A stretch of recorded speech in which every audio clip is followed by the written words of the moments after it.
अस्सलाम वालेकुम दोस्तों, उम्मीद करता हूँ आप सब ठीक होंगे, खुश व खुरम होंगे और अच्छी ज़िंदगी गुजार रहे होंगे।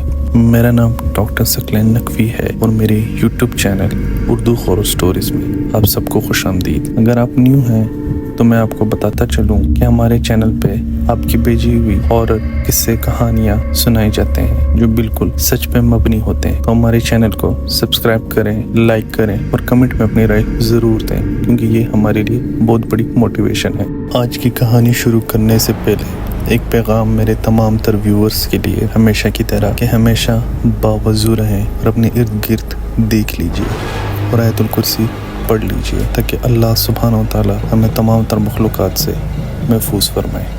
इसी के साथ आज की कहानी शुरू करते हैं। आज की कहानी बहुत खौफनाक होने वाली है। अगर आपको खौफ से भरी कहानी नहीं पसंद तो मैं आपको सजेस्ट करूंगा कि आप वीडियो अभी बंद कर लीजिए। अगर हमारे साथ आप इस खौफ की रेल पे सफ़र करना चाहते हैं तो हमारे साथ जुड़े रहिए। हमारी आज की कहानी मोहम्मद इरफान साहब की है जिनका ताल्लुक़ कश्मीर पाकिस्तान से है। वो कहते हैं सकलैन भाई कैसे हैं आप, उम्मीद करता हूँ ठीक होंगे। ये कहानी सन 2012 की है जब मैं और मेरी फैमिली पिकनिक के लिए पहाड़ों पर गए थे। पहाड़ों से मुराद हम वादी नीलम गए थे। मेरे साथ मेरी फैमिली और मेरी भाई की फैमिली भी थी। हमारा वक्त बहुत अच्छा गुजर रहा था और हम सब खूब मज़े कर रहे थे। इतने में मैं देखता हूँ कि मेरी वाइफ हमसे अलग तलग है और वो बिल्कुल अलहदा बर्ताव कर रही है। वो ना हमसे कोई बात कर रही है और हमसे दूर जाकर एक जगह पर बैठ गई है और उसके पूरे बिहेवियर में बहुत ज़्यादा बदलाव है। हैरानी की बात यह है कि इस सब के लिए मेरी वाइफ बहुत ज़्यादा पुरस्कार थी और वो चाहती थी कि हम सब आउटिंग के लिए आएँ। उसका ये बदलता हुआ रवैया देखकर मुझसे बर्दाश्त ना हुआ और मैं उससे पूछने चला गया कि आखिर क्या मसला है, तुम इतनी रूठी हुई क्यों हो। उसने मुझे जवाब ना दिया। मेरे पुरस्कार बार बार पूछने पे आखिर मुझे कहने लगी कि मेरा मूड नहीं है, मुझे अकेला छोड़ दो और मैं तुम सबसे दूर जाना चाहती हूँ। इस सब से मुझे बड़ी तशवीश हुई और मैं बहुत हैरान हुआ। खैर बहरहाल मैंने इस बात को नज़रअंदाज किया और मैं वापस बच्चों के पास आ गया और हम घुल मिल गए। थोड़ी देर बाद मेरी नज़र पड़ी तो मेरी वाइफ चलने लग गई और मैं उसे आवाज़ें देता रहा पर उसने ना सुनी। जब मैं उसके पास गया और पूछा कि आखिर मसला क्या है तो उसने मेरी तरफ देखा।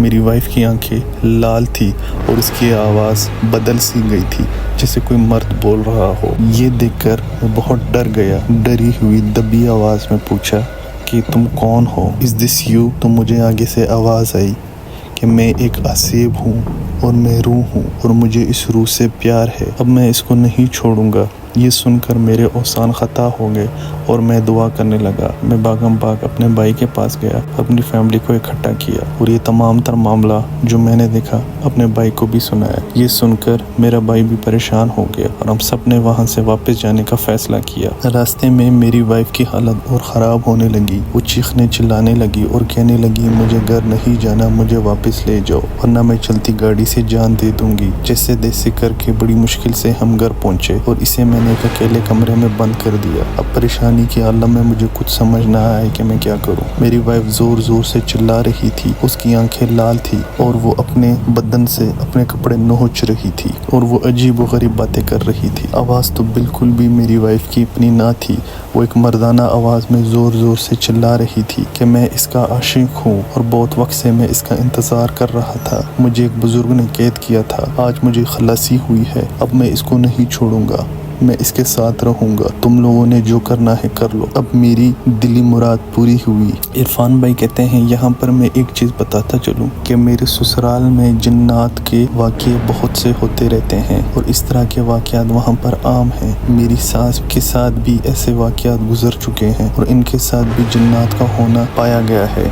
खैर मुझे कुछ समझ ना आई और मैं वज़ू करके नवाफिल पढ़े और सूरत रहमान पढ़ा और सोचने लगा कि अब मैं क्या करूं। आखिर मेरे भाई ने मुझे मशवरा दिया कि हम किसी रूहानी इल्म वाले के पास जाते हैं या किसी मौलवी के पास जाते हैं, पर मैंने सोचा नहीं, मुझे शायद अपनी सास से बात करनी चाहिए, हो सकता हो वो हमारे लिए कोई हल निकाल लें। ये सोचकर मैंने अपने ससुराल फ़ोन मिलाया और उन्हें तमाम तर सूरत हाल बताई। अच्छा ये थी कि नज़दीक होने की वजह से मेरी सास फ़ौरन मेरे पास आ गई और ये तमाम तर मामले को समझने की कोशिश करने लगी। तो मेरी वाइफ ने मुझे आवाज़ दी तो मेरी सास ने मुझे कहा कि बेटा ये तमाम तर बात मैं समझ गई हूँ, इस पर कोई जिन्नात है। मेरी सास बेसाख्ता तौर पे दरवाजे के अंदर गई और मुझे एक आवाज़ आई जैसे मेरी सास किसी को बुला रही हो। इतने में मैं देखता हूँ कि मेरी सास जोर जोर से किसी का नाम पुकार रही है। बाद में मुझे अंदाज़ा हुआ कि शायद वो कोई शख्स न था बल्कि जिन्नात था, और देखते ही देखते मेरी सास ज़मीन पर गिर गई और एक लम्हे बाद बिल्कुल खड़ी हो गई। माँ बेटी के दरमियान बहुत ज़ोर का मुकाबला हुआ। असल में ये मुकाबला दो जिन्नात के दरमियान था,